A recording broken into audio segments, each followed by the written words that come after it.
Good evening and welcome to Crime Line. Coming up tonight, we will be discussing safety on social media with our industry expert, Hannah Lee. We will also be taking a look at our regular Wanted Face lineup. But first of all, we will be discussing and asking for your help concerning a murder that took place on the morning of Wednesday, the 20th of February, right here in Wrexham. Yes. Although knife crime has been on a significant rise in the last year, it's come as a big shock to us here at the studios to hear of something like this happening in our own town. We've created a reconstruction of the footage that happened that day. You may find some scenes upsetting. Wednesday 20th of February 2019 seemed like any other day on the quiet campus of Glyndwr University, Wrexham, in northeast Wales. While some students were going about their morning lectures, many were enjoying their morning off in the bar area of the Catherine Finch Centre, located on the east side of campus. Among these was our victim, Sam Edwards, and his fiancée, Amelia Romano, seen here ordering drinks when our assailant, who we know to be John Smith, enters the bar with his girlfriend, Ella Dubois. At 10 a.m, Sam is seen taking John to one side. According to eyewitnesses, there was discussion about money being owed. Shortly after, John's girlfriend joins the two men and a small argument breaks out, catching the attention of Sam's fiancée, Amelia, and members of the public. Amelia joins the group and a fight breaks out between the two women, resulting in Amelia getting hit in the face.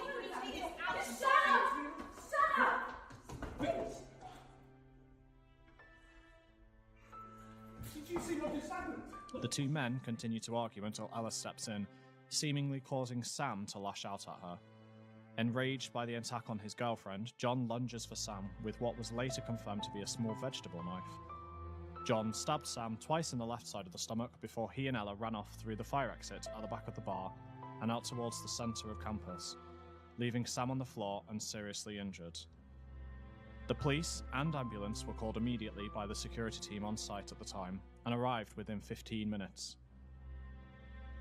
The police cordoned off the area and questioned witnesses, whilst paramedics worked tirelessly to stop the bleeding from Sam's left-hand side, but unfortunately, Sam passed away in the ambulance outside the Catherine Finch Centre at 10:20 a.m.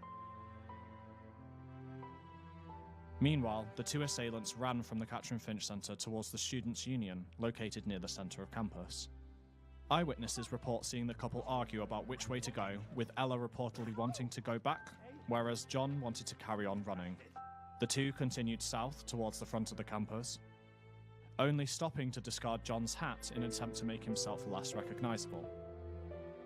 They then continued to walk around the front of the university and into the reception area, where a member of the public managed to capture another argument the couple had on their phone. Here we can see John threaten a member of the public who tried to break up the argument. The couple then fled north through the A-block corridor. From here, they could have left the building through one of the three exits located along the corridor. One here by the car park, another here by the canteen, or finally here by the Students' Union. Tonight, we are appealing for any witnesses who saw the couple around the A-block corridor and the west side of campus and have any information about which way they fled the scene. Thank you to all that were involved, including the North Wales Police Department, ambulance services, and to all the witnesses that have already come forward. If you have any information regarding this case, please call us on 0800 999 111 or email at info@crimeline.com or text CrimeLine to 81991. After the break, we'll be talking to Sam's fiancée, Amelia, about the love of her life and appealing for any information regarding his murder. See you after the break. Are you ready for your next trip? It's good to know that Booking.com offers free cancellation on most rooms, in case, well, you know, life gets in the way. Aw, look at that cute face. Good thing with Booking.com, you stay flexible, whatever happens in your life. And there are plenty of options to rebook. Visit Booking.com now and start planning your next trip. Booking.com. Booking.yeah. Welcome back. I'm joined here with Amelia, Sam's fiancée. Thank you for joining us here tonight after the awful news you and your family have heard. We really appreciate you being here. So, can you tell us a bit about Sam? He was the kindest man you would ever want to meet. He would always help you out if you were ever in trouble, and I'm so proud to be in his life. He protected his closest friends and family, and we were told we were a perfect match. We were due to get married later this month. So, from watching the CCTV footage, it seemed as if he was in a confrontation with another man involving yourself, the accused, and his girlfriend. Do you know what this was about? At this time, I'm not at liberty to say what the confrontation was about, but what I will say is that Sam would always offer to help anyone in need, whether it was borrowing money or helping them repair their car. Was he agitated or a bit distracted at all? No, not at all. He was his normal jerky self, you know, taking the meek out of me like he always did. We had a lovely morning stroll and we're discussing a family meal we're organizing for his father. Do you know the man who attacked him? No, well, I've seen him about in town. Never knew who he was or that Sam knew him. And is there anything you would like to say to the person who killed your fiancée? Yes, please. Please hand yourself in. Not only have you taken the love of my life away from me, but you've also taken a beloved son and uncle. We need to know why this happened. I also would like to ask any of the witnesses who were in the Catherine Finch Centre at the time of the attack to please come forward with any information to help the police with their investigation. We're devastated and just need your help making sure this doesn't happen again. I also would like to add that having a knife in your possession is not only illegal but can only cause damage. This has to stop. Thank you, Amelia, for joining us. If you can shed any light to what happened to Sam at approximately 10 a.m. on the 20th of February, then please get in touch via the methods now shown on screen.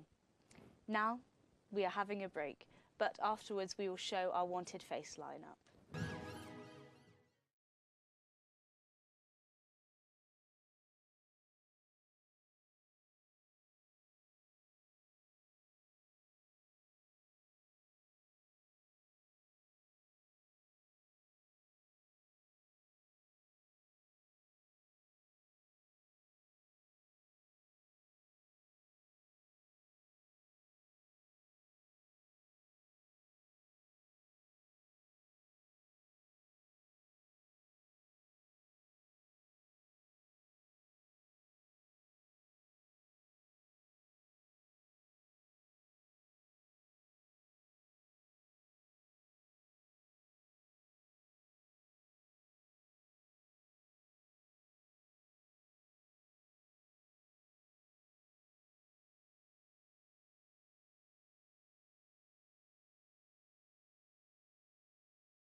Welcome back.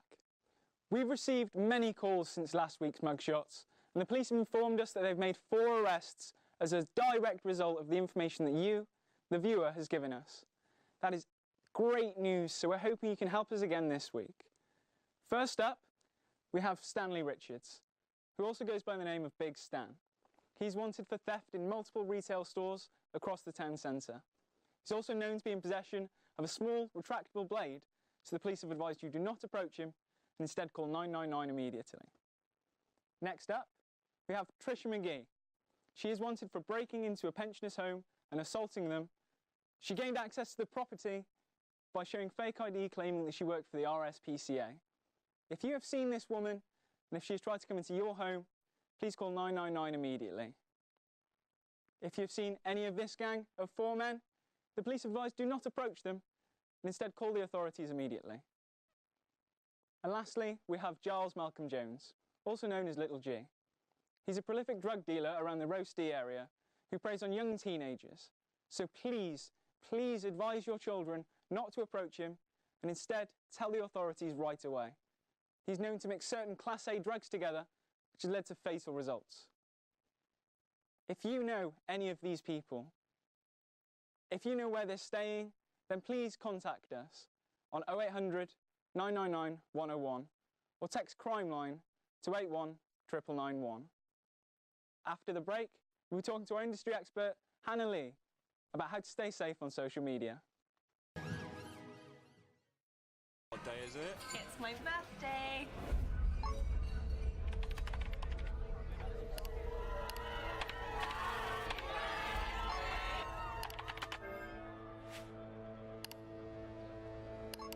It's good to share, but check you have the right privacy settings, or someone can make a lot of money from being you.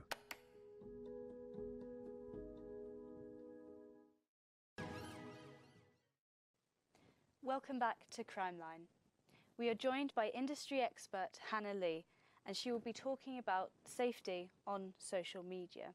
Hi Hannah, thank you for joining us today. So, can you tell us any risks that might happen whilst using social media? Yes, of course. So most recently we've seen things like identity theft, invasions of privacy and cyberbullying have really been on the rise. You might have seen yourselves footage online of people being bullied or physically attacked by people who in their mind think it's just a joke. And obviously this is really worrying. In these situations when this footage is already out there and being shared potentially around the world, it's really important that the police can use this footage to help in their investigations and in the prosecution of the offenders. So, what about our privacy settings? I don't know about you, but I really struggle to remember all the different passwords for every site. Yeah, I do understand the issues of remembering lots of passwords, but it is really important. And for those people who think that they might need a little bit of a reminder, my advice would be to try not to write it down, but if you do need to, do it in a secure location that other people can't access. Other things to bear in mind are checking your privacy settings on your browsers and social media to make sure that you're only sharing your information with the people that you want to. Nowadays, passwords also ask for special characters, which is a really big help in preventing anyone being able to guess or forge a password. And what about our personal accounts on social media? Are they safe? Well, when you share photos or statuses on social media, it might be that your settings are set by default to public, which means that anyone could potentially see what you're posting.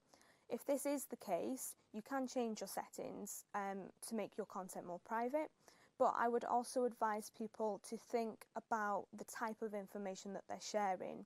Sharing too many or too much personal information can help people when they're trying to clone your identity online, so that's something to be really mindful of. Other things to bear in mind are platforms like Snapchat. They have features called geotagging, which basically allows anyone on that platform to see exactly where you are and what you're doing at any given time, which is obviously really worrying.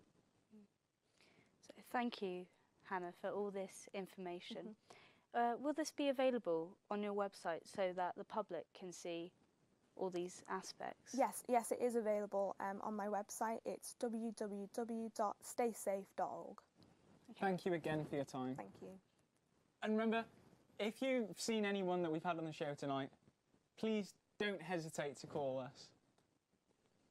Please call, text, email if you see anything or think anything will be relevant to the authorities regarding tonight. Our contact details are now displayed on the screen below.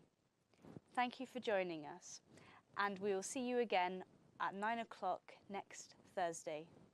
Good evening. Good night. Bye.